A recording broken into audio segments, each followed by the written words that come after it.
श्रीलक्ष्मी वल्लभारंभां विकरोमणि मध्यमाम् अस्मदाचार्यपर्यन्तां वन्दे गुरुपरम्पराम्. அடியேன் திருநாமம் ராமன் பட்டாச்சார்.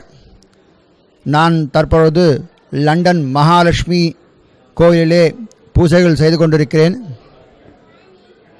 பூர்வத்திலே இந்த சன்னதியிலே நான் பல ஆண்டுகள் பூஜை செய்து பைராகவனம் போன்ற பல க்ஷேத்திரங்களும் பூஜை செய்திருக்கிறேன்.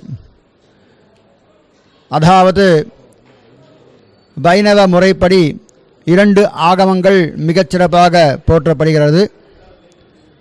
அந்த 2 ஆகமத்திலே முக்கியமானது வைகானச ஆகமம். இப்பொழுது கோயிலிலே பூஜைகள் செய்யும் விதத்தை தான் இந்த ஆகமம் என்று குறிப்பிடுகிறார்கள். இந்த வைகானச ஆகமத்திலே அனைத்து கிரியை காரியத்துக்கும் மந்திரபூர்வம் முக்கியமானது. மந்திரபூர்வமானது தான் வைகானசம். முதலாக பெருமாள் இந்த லோகத்தை சிருஷ்டி செய்யும் பொழுது கிருத்தாயுகம், திரேதாயுகம், துவாபரயுகம் என்று 3 யுகத்திலே தான் நேராகவே கிருஷ்ணாவதாரம் வரை வந்துவிட்டார். இந்த கலியுகத்திலே கல்கி அவதாரம். கல்கி அவதாரத்திலே பெருமாள் அவதாரம் பண்ண உடனேயே பிரளய காலம் ஏற்பட்டு மீண்டும் ஒரு யுகம் உண்டாக வாய்ப்பு உள்ளது.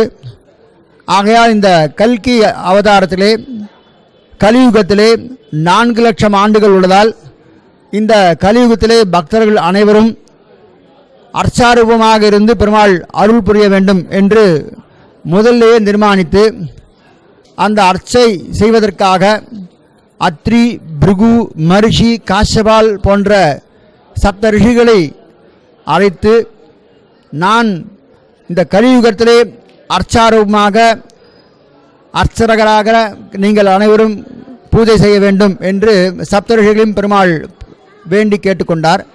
ஏ நக்காக தே வைகானசாக என்று பெருமாள் தான் நினைத்த மாத்திரத்திலே தன்னுடைய இதய கமலத்தை உண்டாக்கினவர் தான் இந்த விகனசர்.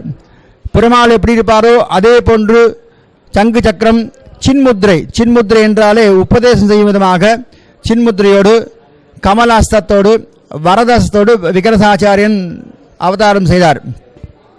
செய்தவுடனே அவருக்கு பெருமாள் உத்தரவு கொடுத்தார், அர்ச்சாரூபமாக கலியுகத்தில் நீங்கள் அனைவரும் அர்ச்சனை செய்ய வேண்டும், பூஜைகள் செய்ய வேண்டும் என்று. அப்பொழுது அந்த விகனசரும் அதே பிரார்த்தனை செய்து கொண்டார், எனக்கு வேறு ஏதாவது கைங்கரியங்கள் செய்யக்கூடாதா, இது அர்ச்சக சிரமமான கைங்கரியமாச்சே என்று.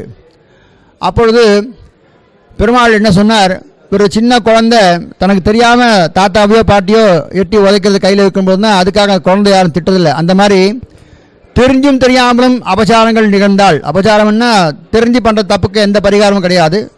இப்போ மார்க்கெட் பக்கத்துலேயே இருக்குது, கோயம்பேட்டில் ஒரு 50 ரூபா துளசி கொடுத்தா அவன் மூட்டை துளசி கொடுத்துறான் காலியார் நேரத்தில். அத்தனை துளசி பெருமாளுக்கு போடும்போது ஒரு துளசி எங்கள் காலில் பட்டுறது தெரியாமல். இப்படி படும்போது அந்த அபச்சாரம் பெரிய அபச்சாரம், எங்களுடைய பாவங்கள் நிறைய சேர்ந்து போகிறது.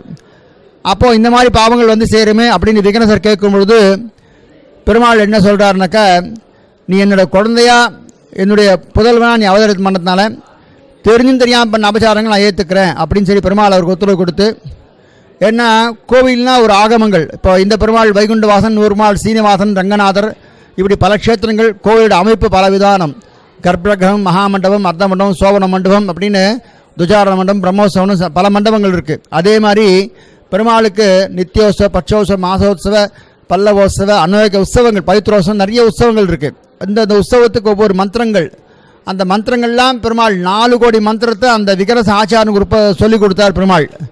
4 கோடியும் பெருமாள் கேட்டுண்டு அதை இந்த 4 கோடியும் இந்த கலியுகத்தில் படிக்க முடியாதே அப்படின்னு அவரே டிசைட் பண்ணி அதை சுருக்கி 4 லட்சமாக பெருமாள் அத்ரி, பிருகு, மரிஷி, காஷ்யபால்கிட்ட பெருமாள் சொல்லிக் கொடுத்தார். முதல்ல பெருமாள் கேட்கும்போது இந்த ரிஷிகள்லாம் ஒத்துக்கலை, இந்த கைங்கரை எனக்கு வேண்டான்னு சொல்லி. ஆனால் ஒத்துண்டா. ஏன்னாக்கா ஒரு ஆச்சாரனுக்கு சிஷியனாக போனாக்கா அந்த சிஷியன் என்ன தப்பு பண்ணாலும் அந்த ஆச்சாரன் சரி, அதனால தான் ஆச்சாரன் கொஞ்சம் கண்டிப்பானவர் அப்படின்னுவார். அந்த மாதிரி அந்த விகனச ஆச்சாரன் அத்ரி, பிருகு, மரிஷிபல், காஷ்யபால்லாம் வந்து சேர்ந்து இந்த 4 லட்சம் மந்திரத்தை கற்றுண்டு அவளுடைய வம்ச பரம்பரையமாக வரவாதான் இந்த அர்ச்சகாலம் சொல்கிறார். ஒவ்வொரு கோயிலில் ஒரு பெருமாளுக்கு உபயம் ஒன்று வர உங்களை மாதிரி சேவார்த்திகிட்ட கேட்பா, நீங்கள் இந்த உபயம் பண்ணுங்க பெருமாளுக்கு, இந்த மனுஷால் இல்லைன்னு சொல்லி. அவளும் உபயம் பண்ணுவா, பண்ண முடியலன்னா நிர்வாகம் சொல்லுவா எங்களால் பண்ண முடியல, மனுஷால் யாரும் கிடைக்கலான்னு. ஆனால் இந்த விக்கிரசாச்சார உற்சவத்துக்கு 10 நாளும் 10 சன்னதி அர்ச்சகால் வந்து இங்கே கைங்கரியம் பண்ணுறா, அவள் உபயேத்து பண்ணுறா. கடைசி நாள் அத்தனை அர்ச்சகாலம் இங்கே வந்து சேரணும் அப்படின்றதுக்காக இன்றைக்கி அசேஷ வைகான சுவாமிகள்லாம் சேர்ந்து விக்கிரசாச்சாருக்கும் பெருமாளுக்கும் விசேட உற்சவ பரப்பாடு கொஞ்ச நேரம் நடக்க போகிறது. 4 மாட வீதியிலும் பெருமாள் அர்ச்சகாலை ஏழை பண்ணுறது இந்த சன்னதியில் ஒரு விஷயம். எங்கேயுமே அர்ச்சகால் ஏழை பண்ண மாட்டான், மேலே ஒன்றா ஏறி உட்காந்துப்பா. பெருமாளுக்கு கைங்கரியம் பண்ணுறதுனால தான் அர்ச்சகர் ஹரிசாட்சான்னு சொல்லுவாள். ஏன் அப்படின்னாக்கா லோகக்ஷேமார்த்தமாக அனுதினமும் ஏத்தத்தாலே ராஜா ராஷ்டிர கிராம எஜமான ஆச்சாரிய அர்ச்சக பிராச்சகன்னு மொத்த பேருக்காகவும் பெருமாள் பிரார்த்தனை பண்ணிக்கார். இந்த நாடு நன்னா இருக்கணும், ராஜா நன்னா இருக்கணும், கிராமம் நன்னா இருக்கணும், எஜமான் நன்னா இருக்கணும், இந்த பக்தாள்லாம் நன்னா இருக்கணும் பிரார்த்தனை பண்ணுறதுனால அர்ச்சக ஹரிசாட்சான்னு சொல்கிறேன். அந்த விதத்தில் அர்ச்சகாலாம் சேர்ந்து பண்ணுற விக்கிரசாட்ச உற்சவத்துக்கு அனைவரும் விருந்தரசிக்கும்படி கேட்டிருக்கிறோம்.